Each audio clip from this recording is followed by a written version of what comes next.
Hey friends, welcome to episode 5 of Throttle Thursday from the window seat. Today we're in Prague's Old Town Square, and if you've ever seen photos of that incredible astronomical clock, this is where the magic happens. This place feels like stepping into a medieval storybook, cobblestone streets, church spires, the smell of roasted almonds from a nearby vendor, and at the heart of it all is Orloj, Prague's famous astronomical clock. Now let me tell you why this place is so special. The clock has been keeping time here since 1410. That's over 600 years ago. It was built by Mikuláš of Kadaň, a master clockmaker, with the help of astronomer Jan Šindel. It's one of the oldest astronomical clocks in the world that still works today. And I just don't mean ticking along quietly. I mean this clock really works. Every hour, it puts on a little show. A crowd gathers in the square to watch. First, you'll see the skeleton of death ring a bell, while the figures beside him shake their head, almost like they're saying, not today. These figures represent things people once feared, and maybe they still do today, which would lead them astray: vanity, holding a mirror; greed, clutching a money bag; and Turk, symbolizing indulgence or earthly temptations. Then two little doors open above the clock, and the 12 apostles pass by the windows, one by one, blessing the city with their presence. Finally, a golden rooster pops up to crow, and the bell strikes the hour. But here's the deeper meaning.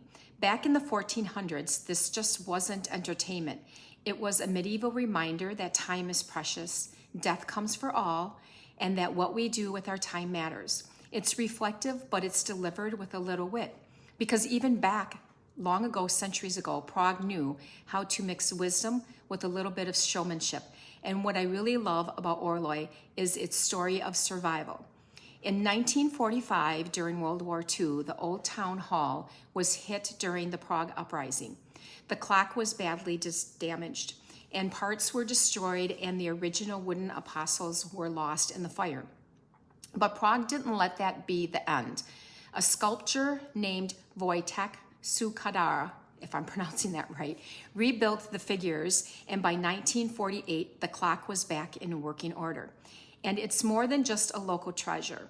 The entire square, along with Charles Bridge, Prague Castle, and the surrounding historic district, is part of Historic Center of Prague, a UNESCO World Heritage Site since 1992.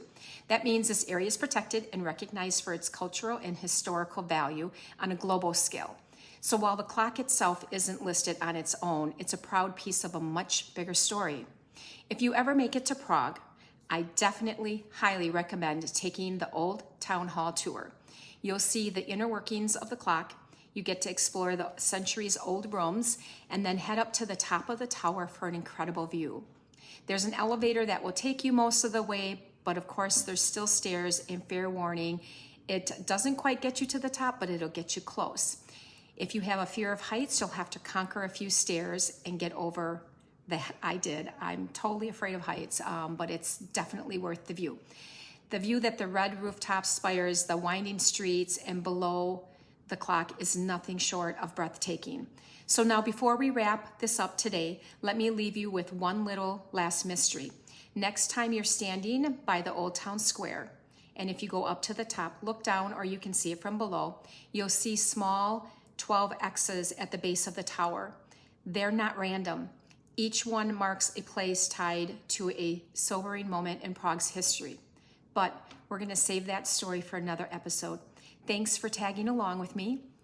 Throttle Thursday from the window seat. If this clock was already on your list, or maybe wasn't yet, I hope now you see why it's one of the most unforgettable stops in Old Town Prague. See you next Thursday. Ahoy, which is see you in Czech.